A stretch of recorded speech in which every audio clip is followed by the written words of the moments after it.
I wish I could tell you when the world shifted, when relationships stopped meaning commitment, honesty, and effort, and started meaning labels, excuses, and trendy diagnoses. I wish I could tell you why so many people have never learned what real love looks like. Not conditional attachment, not convenience, but actual unconditional love grounded in responsibility. And I wish I could tell you when we started caring more about avoiding accountability than avoiding the downfall of the relationship itself. But here's what I can tell you. This was never the design. Relationships were never meant to be a battlefield of unspoken resentments and unexamined expectations. You were never meant to build reactive patterns that solely erode the bond, and your instinct was never meant to be blame. Blame the partner, blame the stress, blame the moment, blame the past. No, you were meant for real strength, courage, intentionality, clarity. You were meant to nurture connection, not force bond, to show up honestly, not defensively, to build trust, not to test it. Not every unhealthy relationship is toxic. Some are simply underdeveloped, struggling because both people only know the common knowledge that's floating around. And today's common knowledge has lost its common sense. Even the experts are saying the wrong things. Everything is labeled narcissistic. Everything is labeled toxic. Everything is grouped under the same umbrella. And people are walking away from relationships that could have been healed, relationships that were meant to be because the world taught them to diagnose instead of develop. Some relationships should end. The truly toxic, the abusive, the incompatible.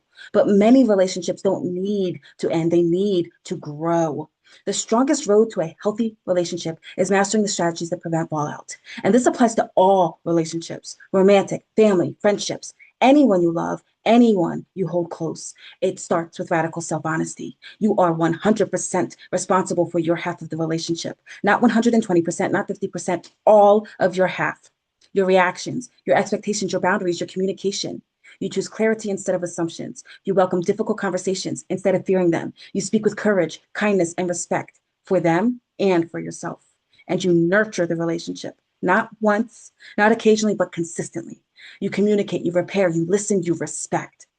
You check in. You give attention to the foundation you're building. You actively listen, not waiting for your turn, not rehearsing your comeback, but hearing their truth with full presence. You take responsibility quickly and with grace. No defensiveness, no excuses, just accountability and evidence that you learn as you love. That's how trust is built. That's how real connection forms. That's how unconditional love grows. If your relationships matter to you, then preventing fallout should mean everything to you. Master your skill set, show up with intention, build the kind of bonds that don't break under pressure, prevent the fallout, protect the love, strengthen the connection. Be well, stay wise, stay resilient, and live as your best self.